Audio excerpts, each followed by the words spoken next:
Baik, perkenalkan nama lengkap saya Yohanes Perpansi Loknare dengan NIM 20120135. Pada kesempatan ini saya akan menjelaskan berkaitan dengan ujian tengah semester untuk mata kuliah Sistem Pengambil Pendukung Keputusan dan Sistem Cerdas. Jadi berkaitan dengan soal nomor 1 di sini, yaitu Pak Budi adalah seorang pengusaha yang sudah memiliki beberapa cabang minimarket. Pak Budi berencana untuk membuka cabang baru dan mempertimbangkan 3 lokasi yang berpotensi, yaitu lokasi A, lokasi B, dan C. Untuk menentukan lokasi yang terbaik, dia ingin menggunakan metode SAW atau Simple Additive Weighting dengan bantuan DSS, Excel, dan Python.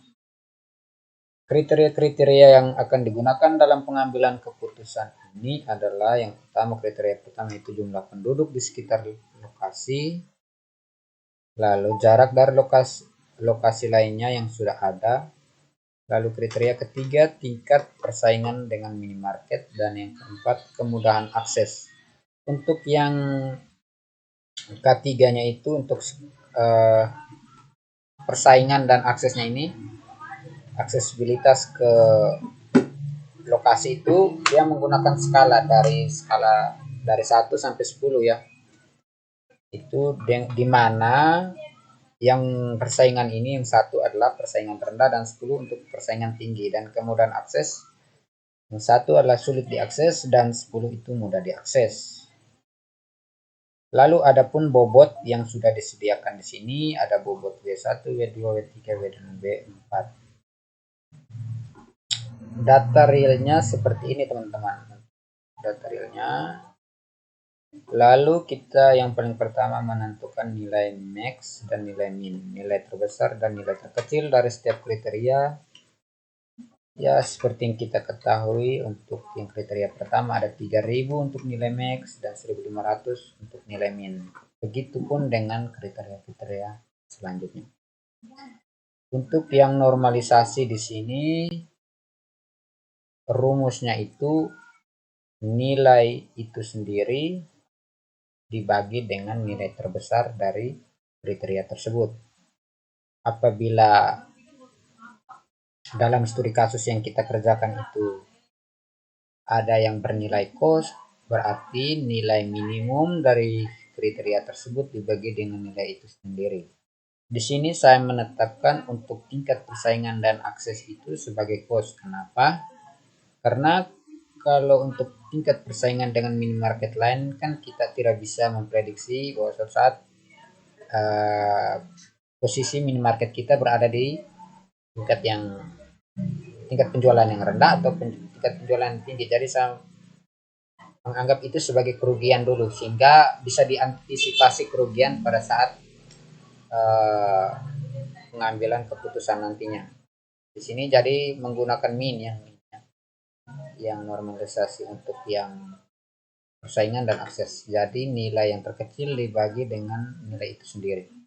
Begitupun dengan yang diakses.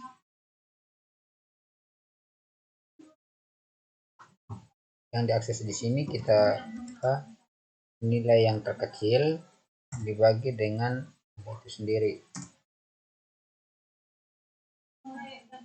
Lalu di sini kita coba ya nilai yang terkecil. Oh, yang kemudahan akses ini kayaknya tetap ya. Untuk kita buat saja caranya dengan yang di sini.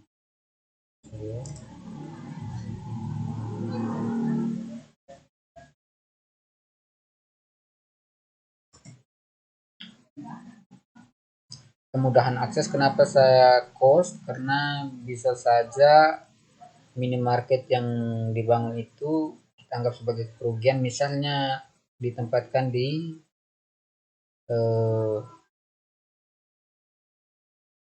medan-medan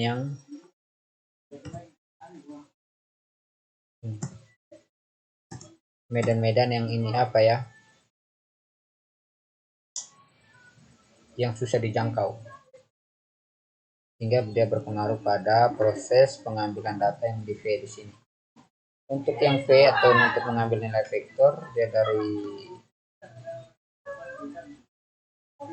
ambil nilai bobot dikali dengan ini ditambah yang nilai bobot yang kedua dikali dengan sini, begitu pun selanjutnya. Lalu bentar ya, maka untuk yang ini dari data yang ditemukan itu dia masuk di lokasi yang pertama tentunya, teman. Oke, lalu kita lihat ini SAW. SAW Pythonnya seperti ini. Ini dia punya rumusnya sesuai dengan bahasa pemrograman Python.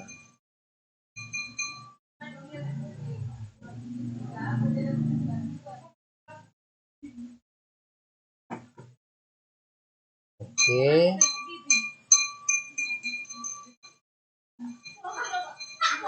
lalu kita lanjut di nomor yang kedua. Di nomor yang kedua itu di sini untuk waiting product ya. Waiting product ini berkaitan dengan perusahaan ABC yang bergerak di bidang manufaktur. Untuk menghadapi persaingan yang semakin ketat, perusahaan ini memperketat tim manajemen. Dari data realnya seperti ini, lalu W-nya ini sudah diketahui, kita tinggal masukkan saja di sini, ini ketik manual saja. Lalu untuk S-nya ini, yang nilai ini, W1 itu, ini kriteria yang satu itu untuk pengalaman kerja. Di sini saya menetapkan semua yang kriteria ini sebagai positif ya, pengalaman kerjanya, keterampilan berkomunikasi, keterampilan manajerial, lalu kemampuan analitis dan pendidikan nilai. Jadi dia bersifatnya positif semua untuk yang ini ya. Jadi tidak ada yang minus. Lalu kita enter saja. Nah, untuk yang total S-nya biasa pakai sum. Sini pakai sum ya. Sum dari ini semua. Lalu yang V1-nya itu nilai yang pertama ini dibagi ini, lalu berikut seterusnya. Lalu kita mendapatkan vektor yang ketiga untuk nilai terbaiknya. Oke, selanjutnya itu di nomor 3. Nomor 3 ini yang berkaitan dengan sini ada datanya itu, ini tabel pairwise-nya ya. Tabel pairwise sudah disediakan.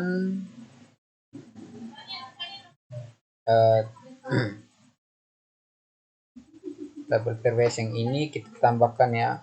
Di sini bagian bawah misalnya H04 karena ada sini 1 bagi 0,5, 1/5 itu 0,2.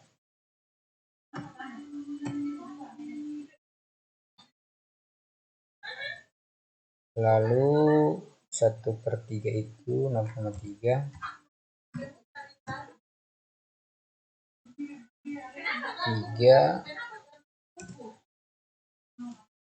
Lalu ini 1 ya, karena ada 4 kriteria.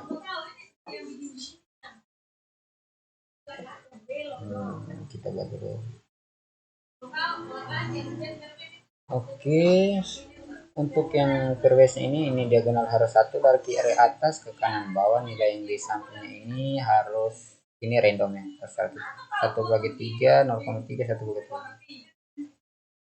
Lalu di sini ada 4 kriteria dengan ini nilainya. Lalu normalisasi yang ini, nilai ini dibagi dengan nilai jumlah dari sum ini, jumlah dari total nilai kriteria yang pertama. Kalau yang terakhir ini bagi dengan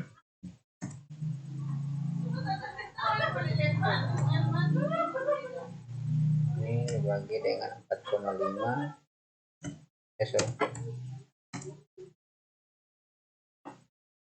Kita tinggal tarik saja. Selanjutnya itu di bagian yang terpotong tadi ya, di bagian Excel nomor 3. Jadi di sini seperti ini untuk perwesnya, jendela berpasangannya. Jadi dari kiri atas ke kanan bawah itu nilainya harus sama, itu satu. Nilai yang di luar ini bisa saja random. Yang penting saat kita masukkan misalnya di sini 3, 7 dan 5, lalu 1 bagi 3 itu 0,3, 1 bagi 7 0,1428, lalu 0 yang 1 bagi 5 nih 0,2 ya. Untuk normalisasinya seperti ini, sudah tambahkan untuk normalisasinya itu nilai itu sendiri dibagi dengan total dari jumlah yang kriteria yang pertama, kriteria kedua, kriteria ketiga. Di sini juga ada nilai agent value, itu total dari, kita tinggal sum lalu tarik dari yang kriteria 1 sampai kriteria yang ketiga. Lalu untuk agregasi bobot agregasi bobot atau total di sini itu agent value dibagi dengan jumlah banyaknya kriteria yang kita masukkan. Di sini adalah 4, kita enter hasilnya seperti ini. Lalu agent vector itu nilai dari ini kriteria pertama, nilai dari alternatif pertama dengan kriteria 1 dikali dengan ini dari total yang pertama, lalu ini yang kedua sampai yang seterusnya, lalu dibagi dengan 4 ya.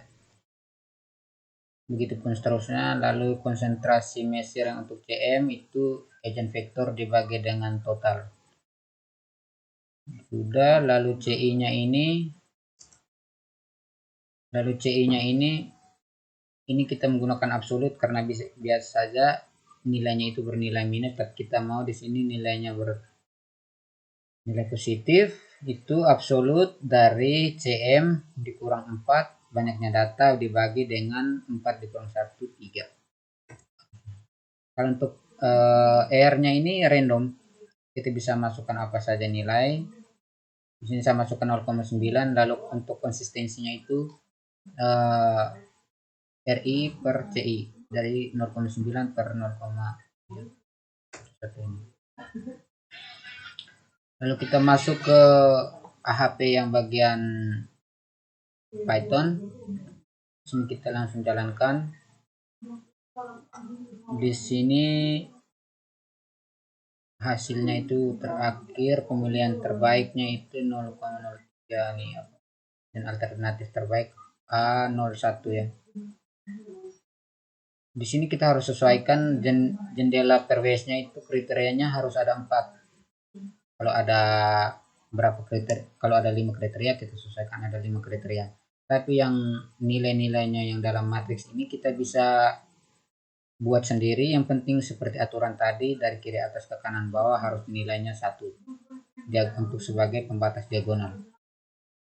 Lalu untuk yang menjawab pertanyaan-pertanyaan dalam tahapan yang Pak bilang, di sini yang pertama itu bagaimana untuk menggunakan metode itu seperti sudah saya jelaskan tadi. Lalu untuk bagaimana menentukan bobot dari kriteria dan AHP sudah tadi. Lalu lakukan perhitungan menggunakan bobot masing-masing kriteria dengan menggunakan agent vector. Di sini tadi agent vektornya sudah. Lalu untuk pengecekan konsistensinya juga tadi sudah. Lalu konsistensinya ini bisa saja kita berpengaruh terhadap penentuan RI-nya ini bisa saja kan kita tentukan random, bisa saja nilainya berbeda dengan yang di visual ya, karena nilainya di manual ini kita isi bebas saja. Tapi kalau di visual ada nilainya, perhitungan itu sesuai dengan matriks yang kita masukkan di atas. Jadi kode-kodenya sudah diintegrasikan dengan source code-nya. Lalu untuk yang pertanyaan kedua, jika dinaikkan 10% dan untuk yang C2 dan dikurangi 10% untuk C1. Kalau menurut saya untuk yang kalau ditambah 10% dari volume lalu lintas pengunjung, jadi pastinya semakin banyak. Terus kalau dikurangi aksesibilitas lokasi, jadi kalau menurut analisis sensitivitas yang saya gunakan itu sama saja kalau kita membangun sebuah atau memilih optimasi sebuah pemilihan sebuah sistem, misalnya kita membuat sebuah toko, aksesibilitas ke lokasinya susah tapi pengunjungnya banyak, tidak mendapatkan keuntungan bagi perusahaan kita. Jadi menurut saya sangat sangat berpengaruh lah. Menurut saya sangat berpengaruh tanpa harus kita mengubah nilai di dalamnya ini. Lalu apa yang dimaksud dengan analisis sensitivitas? Analisis sensitivitas menurut saya itu apa yang kita masukkan, penambahan atau pengurangan itu sangat berpengaruh kepada signifikan dari perubahan keputusan. Bisa saja menurun, bisa saja menanjak dari grafik pendapatan atau grafik kemajuan dari sistem yang kita buat. Lalu untuk pertanyaan 3, diskusi dan evaluasi bagaimana AHP diintegrasikan dengan DSS dan pengambilan keputusan menjadi lebih struktur dan sistematis. Menurut saya metode AHP ini sangat bagus dalam pengambilan keputusan atau DSS karena nilai-nilainya itu sudah dimasuk. Nilai-nilainya itu menggunakan data yang empiris, data-data yang diambil fakta dari kehidupan nyata, misalnya banyaknya penduduk atau luas daerah begitu, jaraknya. Jadi nilai-nilainya itu saya rasa sudah meyakinkan kita bahwa datanya ini tepat dan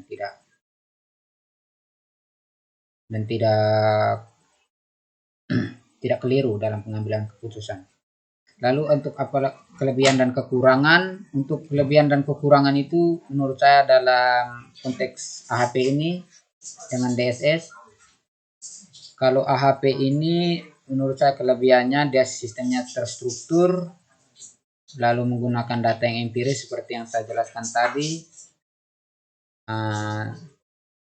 Kalau untuk kekurangannya, kekurangannya itu sangat sensitif bila berkaitan dengan penentuan misalnya RI tadi, bisa yang hal-hal yang bersifat random, karena sangat bersifat di sini yang bersifat random itu sangat mempengaruhi untuk pemilihan keputusan. Bisa saja itu menurun atau meningkat ya. Itu sangat berpengaruh menurut saya. Kekurangannya di situ, jadi pemilihan